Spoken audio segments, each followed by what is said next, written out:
Hello everyone, and welcome back to the channel. Assassin's Creed Black Flag Resynced is finally here, and I've gotten to play it for about 4 hours now. So far I'm really enjoying this game, and just off the bat, the visuals alone are absolutely gorgeous. This game has so much attention to detail, and the realistic lighting and colors just all shape up to be such a beautiful game. I recently replayed the original Black Flag in preparation for this game, and comparing the visuals of the two, you can clearly see the astonishing improvement this game makes over the original title. I do love the visuals of the original game, however, aside from the washed out filter look, I think the original game did a great job of its own showing off this world, and I think the character models in the original were done pretty well. The character models in this game are obviously miles ahead though, and look really good in most cases. From the details in the face to the tiny textures and level of detail in the clothes, I think the character models are done very well. Though in certain cutscenes or lighting, I think that the face models kind of have a certain awkwardness to them, a certain weird look, but not anything to really complain about. I am playing this game on PC with settings on high and frame generation on, so I can't say for console, but performance on PC is pretty well optimized from what I can see. I believe cutscenes are capped at like 30 frames per second, which gives them a bit of a blurry feel in scenes with like a lot of action, but for the most part they run relatively smooth and look absolutely astonishing compared to the original. Running around the environments like Havana or Nassau has been extremely smooth. I've had little to no drops in frame rate and very little pop-in or anything like that. Being able to run around the rooftops and scale the tallest buildings, exploring every nook and cranny has been quite fun and honestly just buttery smooth gameplay. Speaking of the gameplay, the bulk of it's either hand-to-hand combat or naval combat as you sail the seas. And while simple, I think it's honestly quite fun and a pretty enjoyable gameplay loop to get immersed into. They did remove the ability to fight hand-to-hand with the hidden blades, which is a little sad to see it go, but the swordplay is pretty fun once you get into the zone and locked in, and you can dodge and parry enemy attacks, and upon executing a perfect parry, you can take down enemies in some pretty brutal execution animations. Stealth also got a big improvement in this game, and in the original title, the way stealth worked was you were kind of hiding in some bushes and you would sprint cover to cover to stay hidden. Now there's a dedicated crouch button, as well as the ability to manually put your hood up and down.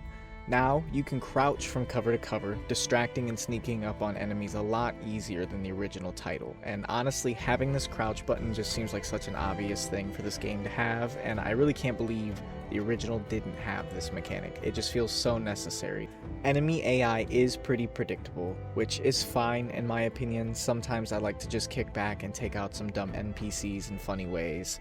Plus, if you find the game too easy, there are several difficulty options you can adjust to your liking.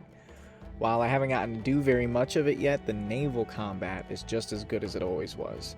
You control your ships, steering and aiming your cannons as you attack different ships across the sea, looting them and sailing away to find your next target and scuttle them as well.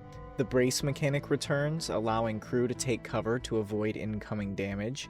Sea shanties also make a return as you sail the seas and are such a lovely addition to this game that I've just adored since the original.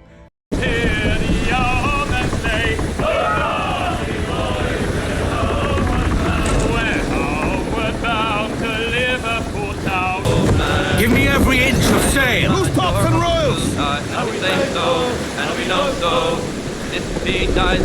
And I have been hunting down every single sea shanty I can find as often as I can find them.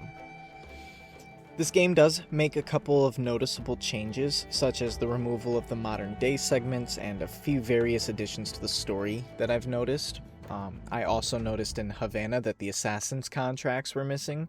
Now, I'm not sure if they've been cut from the game or if they've just been locked behind story progression, but that is something that I noticed because I did recently play Assassin's Creed Black Flag a few months ago, and those were some of the missions I remember doing in the Havana section.